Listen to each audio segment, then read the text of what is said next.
नव्य और भव्य मंदिर में विराजमान हो चुके हैं। रामलला की प्राण प्रतिष्ठा का कार्यक्रम संपूर्ण हो चुका है और 500 साल बाद जाके रामलला अपने स्थायी मंदिर में विराजमान हुए हैं। प्रधानमंत्री मोदी ने हाथ में चांदी का छत्र लेकर गर्भगृह में प्रवेश किया, प्राण प्रतिष्ठा के सारे अनुष्ठान पूर्ण किए और उसके बाद प्रधानमंत्री मोदी ने आरती उतारी। सबसे पहले उन्होंने गणेश जी का पूजन किया और उसके बाद रामलला के प्राण प्रतिष्ठा का अनुष्ठान किया और फिर रामलला की पहली आरती भी प्रधानमंत्री मोदी ने उतारी। और इस आरती को उतारने के बाद एक टक प्रधानमंत्री मोदी इस विग्रह को निहारते रहे और कैसे बिना निहारते, सालों का संकल्प, सालों की भावना उमड़ कर आ रही थी। सीधे लिए चलते हैं, हमारे सहयोगी संकेत हमारे साथ जुड़ रहे हैं। संकेत, इस वक्त आपकी मौजूदगी कहां पर है? कार्यक्रम संपन्न हो चुका है, तमाम वीवीआईपी मेहमान जो है वो अपनी भावनाएं प्रकट कर रहे हैं मीडिया के सामने आकर के, क्या कह रहे हैं लोग? शहनवाज हुसैन को आप देख सकते हैं, रामलला की प्राण प्रतिष्ठा समारोह के बाद निकले। सर, क्या माहौल है? बहुत बढ़िया माहौल है, पूरा देश इकट्ठा है, एकजुट है। अयोध्या की खुशी पूरी दुनिया की खुशी। सर, आज रामलला विराजमान हो गए एक लंबे संघर्ष के बाद। अब 1000 साल भारत का होगा, 1000 साल भारत का होगा। शहनवाज हुसैन हमारे साथ में थे, इनका सीधे तौर पर कहना है कि 1000 साल अब भारत का होगा। जाहिर सी बात है कि रामलला की प्राण प्रतिष्ठा समारोह के बाद तमाम जो भक्तजन हैं वो लगातार बाहर निकल रहे हैं। हमारे कैमरे में आप तस्वीरें देख सकते हैं, रामलला की प्राण प्रतिष्ठा समारोह के बाद तमाम जो भक्तजन वो वापस लौट रहे हैं। तो जाहिर सी बात है, जिस तरीके से शहनवाज हुसैन जो कि भारतीय जनता पार्टी के नेता हैं, उन्होंने कहा, पूर्व मंत्री हैं, उन्होंने सीधे तौर पर कहा कि अब 1000 साल भारत के होंगे। कैमरामैन नरेश के साथ संकेत मिश्रा, न्यूज़ 18 अयोध्या।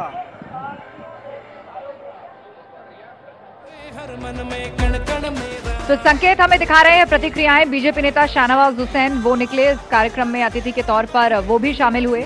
और फिलहाल दो तस्वीरें आप देख रहे हैं, एक तरफ प्रधानमंत्री मोदी गर्भगृह में उस वक्त की तस्वीर जब प्राण प्रतिष्ठा के लिए जो अनुष्ठान था वो चल रहा था, और दूसरी तस्वीर उस नवीनतम विग्रह की जो अब प्रतिष्ठित हो चुकी।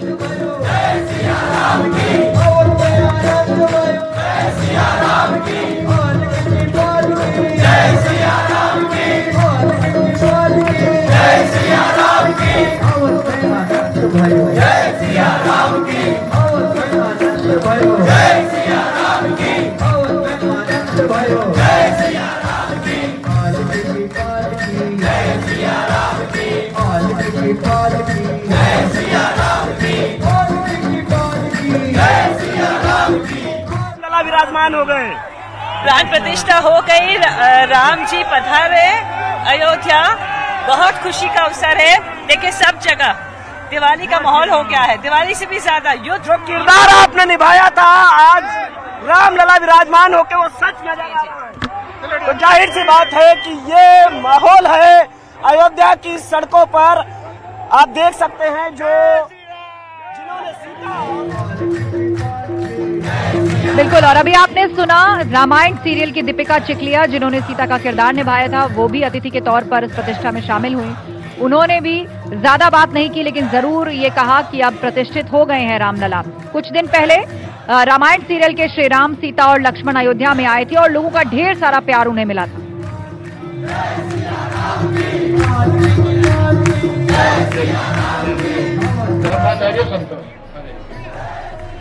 हमारे साथ धर्माचार्य संतोष जी इस वक्त जुड़ चुके हैं। संतोष जी, बहुत स्वागत है आपका।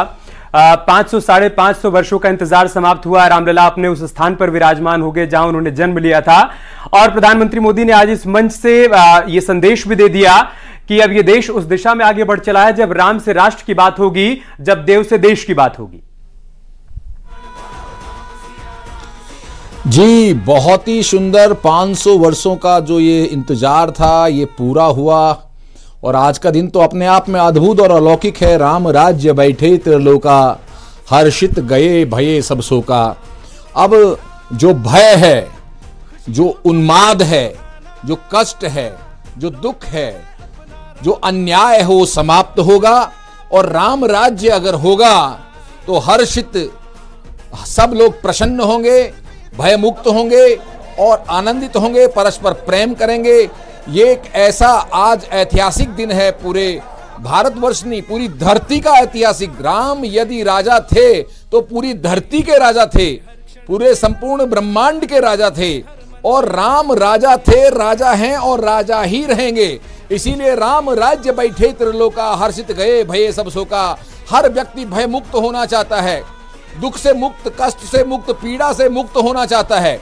और ये ऐसी अवस्था है, ये ऐसी व्यवस्था है, ये ऐसा समय है जिसका लंबे सालों से कई ऋषि मुनि कंदराओं में बैठ के तप कर रहे हैं, चिंतन कर रहे हैं, यज्ञ कर रहे हैं। जब दशरथ मुनि की संतान नहीं हुई, चौथी अवस्था में जाकर के उन्होंने ऋषि से पूछा कि प्रभु मेरी कोई संतान नहीं है, क्या मेरे जीवन में, मेरे घर में, मेरे परिवार में, मेरे वंश में कोई संतान आएगी? तो उन्होंने भगवान सूर्य की उपासना की और भगवान सूर्य स्वयं प्रसन्न हुए, और यही सूर्यवंशी भगवान श्री राम आज नारायण की कृपा, स्वयं नारायण के रूप में उनके घर में उत्पन्न हुए। तब से आज तक निरंतर इस धरती पर राम राज्य बैठे त्रिलोका, राम राज चल रहा है। लेकिन ध्यान देना, हमें ये अवसर मिला है स्वयं को समझने का और स्वयं को समझाने का कि ऐसी अवस्था में हम लोगों को किस प्रकार का निर्णय लेना चाहिए। हर घर में मैं तो इतना चमत्कार पिछले 3 दिन से देख रहा हूं, एक प्रत्यक्ष, आज केवल अयोध्या में नहीं, मैं तो कह रहा हूं हिंदुस्तान के हर घर घर में राम पैदा हो गए हैं। लोगों के विचार बदलने लगे हैं, लोगों की सोच बदलने लगी है।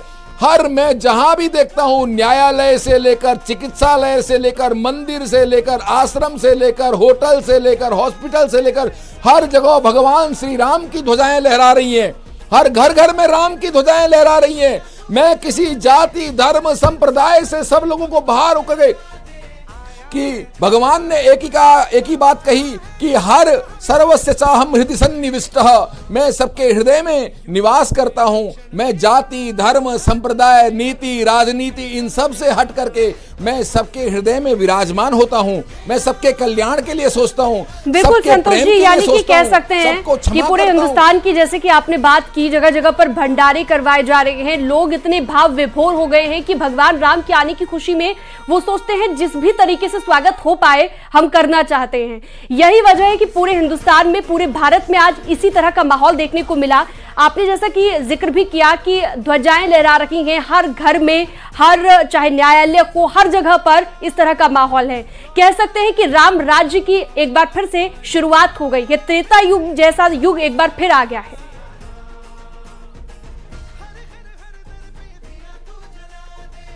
बिल्कुल, मैं आपको स्पष्ट बताऊंगा कि वाकई में बहुत लंबे अरसे के बाद, बहुत लंबे समय के बाद जो स्थितियां बनी हैं, ये स्थितियां मन को बदलने वाली है, बुद्धि को बदलने वाली है, विचारों को बदलने वाली है। और जो ये स्थिति बनी है, इस स्थिति से भारत विश्व गुरु जैसी स्थिति में बन चुका है। आज जो वैचारिक स्थिति है पूरे देश की, वो संदेश पूरे विश्व को जा रहा है कि भाई ये पूरा राममय। राम का मतलब कोई एक धर्म से नहीं है, एक जाति से नहीं है, एक संप्रदाय से नहीं है। राम का मतलब है परस्पर प्रेम करना। मानव जाति के पशु पक्षी स्थावर जंगमम पेड़ पौधे, लोग सबसे प्रेम करें, लेकिन केवल मनुष्य से प्रेम न करें, किसी जाति से प्रेम न करें। ये हर किसी से प्रेम करने का विषय है। राम का आने का मतलब क्षमा करना, दया करना, प्रेम करना, आपस में मिलके रहना, एक दूसरे का सम्मान करना, ये इस प्रकार की भावना को पैदा करने का विषय है। ये कोई किसी जाति धर्म संप्रदाय में लड़ने और लड़ाने का विषय नहीं है। हम तो सर्वे भवन्तु सुखिनो सर्वे सन्तु निरामया सर्वे भद्राणि। प्रधानमंत्री मोदी ने प्राण प्रतिष्ठा के बाद प्रभु राम की आरती उतारी, और जिस वक्त प्रधानमंत्री मोदी ने आरती उतारी, आरती उतारने के बाद वो टकटकी लगाकर निहारते रहे बहुत देर तक रामलला को। भावनाएं चेहरे से साफ झलक रही थी। बहुत देर तक यूं ही भावुक होकर देखते रहे, और यूपी के मुख्यमंत्री योगी आदित्यनाथ भी एकटक प्रभु रामलला को निहार रहे थे। दरअसल 11 दिन के कठिन व्रत प्रधानमंत्री नरेंद्र मोदी ने धारण किए थे, और आज वो उपवास भी पूर्ण हुए गर्भगृह के अंदर जब प्राण प्रतिष्ठा संपन्न हुई। एकदम सत्य जा सकता है अरुण गान पर। राम मंदिर पर सबसे बड़ी कवरेज में हमने आपको बेहतरीन टेक्नोलॉजी के जरिए अयोध्या के दर्शन कराए।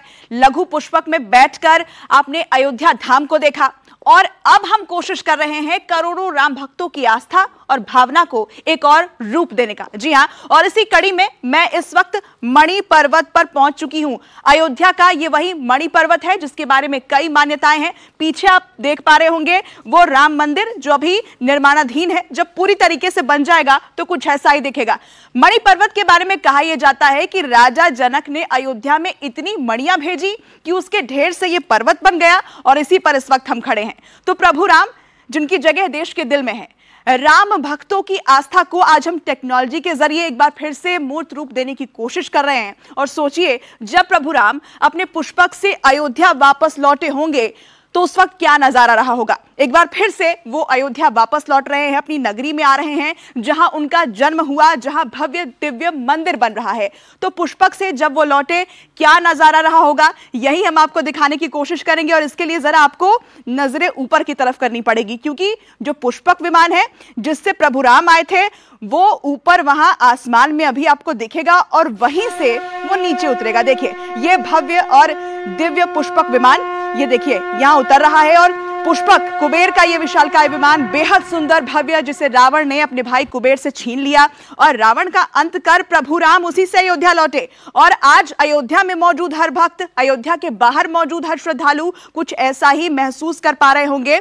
और देखिए, ये धीरे धीरे जो है ये राम मंदिर की तरफ जा रहा है। यहां आप देखिए राम मंदिर की तरफ बढ़ता हुआ आसमान में उड़ता ये पुष्पक विमान मंदिर की तरफ जा रहा है। और यहां जो नजारा आप देखेंगे वो बहुत दिव्य होने वाला है, भव्य होने वाला है। ये मंदिर जो बहुत जल्द बन जाएगा, देश के करोड़ों लोगों की आस्था को मानो प्रभु राम यहां पर खुद आशीर्वाद देने के लिए पहुंचे हैं। और देखिए, पुष्प की वर्षा शुरू हो चुकी है। तमाम देवी देवता इस वक्त कैसा महसूस कर रहे होंगे, तस्वीरें आप देखिए, आशीर्वाद दे रहे हैं। और ये भव्यता और दिव्यता अगर आप अयोध्या जाएंगे तो आपको महसूस होगी। 23 तारीख के बाद आप अयोध्या जाके दर्शन कर सकते हैं, लेकिन उससे पहले टेक्नोलॉजी के जरिए आप इसे देखिए।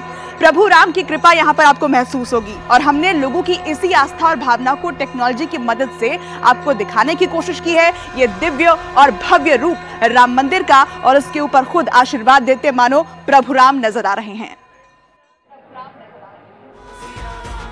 राम मंदिर से निकलकर सीधे प्रधानमंत्री मोदी पहुंचे कुबेर किला, जहां पर उन्होंने शिव जी के दर्शन किए, उनका अभिषेक किया, पूजा अर्चना की।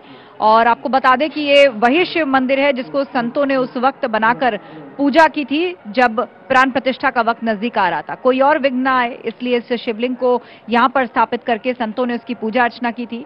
और अब उसी कुबेर किले में जाकर प्रधानमंत्री मोदी ने शिव आराधना की, उनका जलाभिषेक किया और शंकर भगवान की पूजा की। और उसके बाद वहीं पर तमाम श्रमिकों से मिले, उन पर पुष्प वर्षा की, कामगारों का सम्मान किया। एक बार फिर से वही दृश्य देखने को मिला जो काशी कॉरिडोर के वक्त श्रमिकों के सम्मान के समय दिखाई दिया था। अपने हाथों से फूल बरसाए उन तमाम कामगारों और श्रमिक वर्ग पर जिनके हाथों ने इस मंदिर को तराशा, दिन रात बिना थके बिना रुके पूरे भाव के साथ रामकाज समझकर जिन्होंने इस मंदिर को भव्य और नव्य रूप दिया।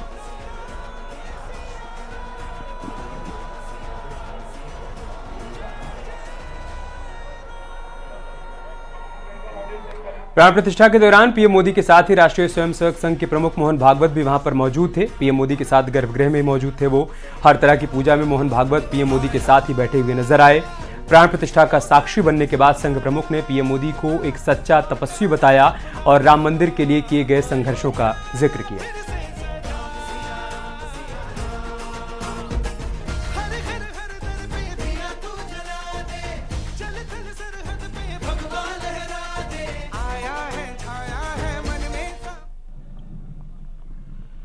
ऐसे समय में आपके उत्साह का, आपके आनंद का वर्णन कोई नहीं कर सकता। हम यहां पर अनुभव कर रहे, पूर्ण देश में यही वातावरण है। छोटे छोटे मंदिर के सामने दूरदर्शन पर इस कार्यक्रम को सुनने वाले हमारे समाज के करोड़ों बंधु वहां पहुंच न पाए, ऐसे घर घर के हमारे नागरिक सज्जन, माता भगिनी सब भाव विभोर है, सब में आनंद है, सब में उत्साह है। आज हमने सुना कि इस प्राण प्रतिष्ठा महोत्सव में पधारने के पूर्व प्रधानमंत्री जी ने कठोर व्रत रखा। जितना कठोर व्रत रखने को कहा था उससे कई गुना अधिक कठोर व्रताचरण उन्होंने किया। मेरे पुराना उनसे परिचय है, मैं जानता हूं वो तपस्वी है ही, परंतु वो अकेले तप कर रहे हैं, हम क्या करेंगे। अयोध्या में रामलला आए, अयोध्या से बाहर क्यों गए थे, रामायण में क्यों गए थे बाहर, तो अयोध्या में कलह हुआ। अयोध्या उस पुरी का नाम है जिसमें कोई द्वंद्व नहीं, जिसमें कोई कलह नहीं, जिसमें कोई दुविधा नहीं।